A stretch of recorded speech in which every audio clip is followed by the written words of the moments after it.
আমাদের বিশ্ব ইজতেমা হলো না? আপনারা ছিলেন না? অনেকে গেছেন, অনেকে যান না। গেলে আপনাদের কোনো পাপ হবে না। ওটা কাবা শরীফও নয়, ওটা মক্কার মসজিদও নয়, মদিনার মসজিদও নয়, মসজিদে আকসাও নয়। কিন্তু যারা গেছে তারা তো একটা ভালো কাজ করেছে, এটা তো ঠিক। বড় জামাতে নামাজ পড়েছে, এটা তো ঠিক করেছে।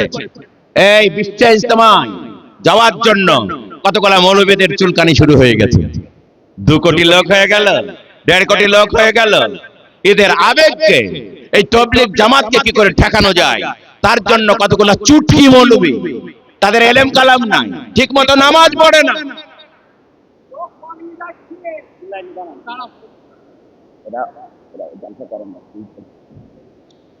বুঝতে পারলেন না?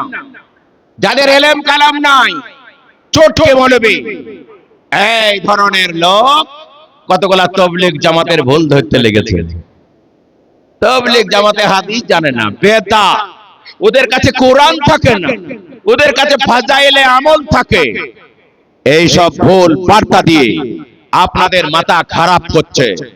আমি বদরুল আলম আমার এই 40 বছর রিসার্চে বলছি, আমরা দেখেছি। সাবধান হয়ে যাবেন, খবরদার কারো বিরুদ্ধে অকারণে মুখ খুলবেন না। আপনার প্রতিভা আপনি প্রকাশ করুন। দেওবন্দ ভাগ হয়েছে, তবলিগ দুভাগ হয়েছে, ওই আপনার মাজাহির দুভাগ হয়েছে, জমিয়ত দুভাগ হয়েছে, আবার ফারাজিরা তো হাজার হাজার ভাগ হয়েছে। এতে কোনো ক্ষতি হয়নি, মানুষের কাজ বেড়েছে, আলেম ওলামা কাজ পেয়েছে। মাদ্রাসা বেড়ে গেলে আলেম ওলামারা কাজ পায়, বেশি ছাত্র পড়তে পারে। তবলিগ হওয়াতে, আপনার দুভাগ হওয়াতে বেশি কাজ পেয়েছে। বরং আমি বলবো, কোন তবলিগ করবেন সেটা আপনার ব্যাপার, কেউ আপনাকে বাধা দেবে না। কিন্তু তবলিগের বিরুদ্ধে যাবেন না। আপনি হয়তো জানেন না, আপনার বাপ যেখানে যেতে পারতো না, তবলিগের জামাত সেখানে গেছে। আফ্রিকার মহাজঙ্গলে, আমেরিকাতে, লন্ডনে, আর পৃথিবীর কোণে কোণে এই বেচারা তবলিগ ওয়ালার নিজের টাকায়, নিজের পয়সায়, নিজের খেয়ে, নিজের ঝোলা ঝান্টে নিয়ে লাখ লাখ আপনার টাকা খরচ করে হাজার হাজার মাইল দূরে হেঁটে যে দাওয়াতের কাজ করেছে। যেখানে জীবনে মসজিদ হওয়ার সম্ভব ছিল না, সেখানে হাজার হাজার মসজিদ হয়েছে। যেখানে মাদ্রাসা হওয়া সম্ভব ছিল না, মাদ্রাসা হয়েছে।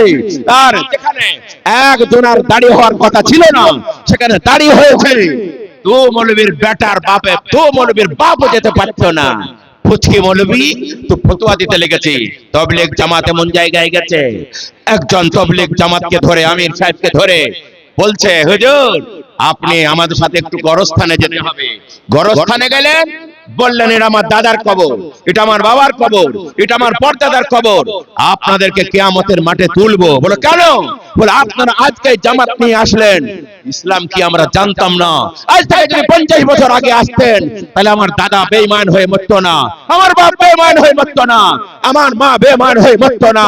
এরা বেঈমান হয়ে মরেছে, আপনারা এত দেরি করে আসলেন বলে। বুজুর্গ দোস্ত, সেই জায়গায় তবলিগ পৌঁছেছে।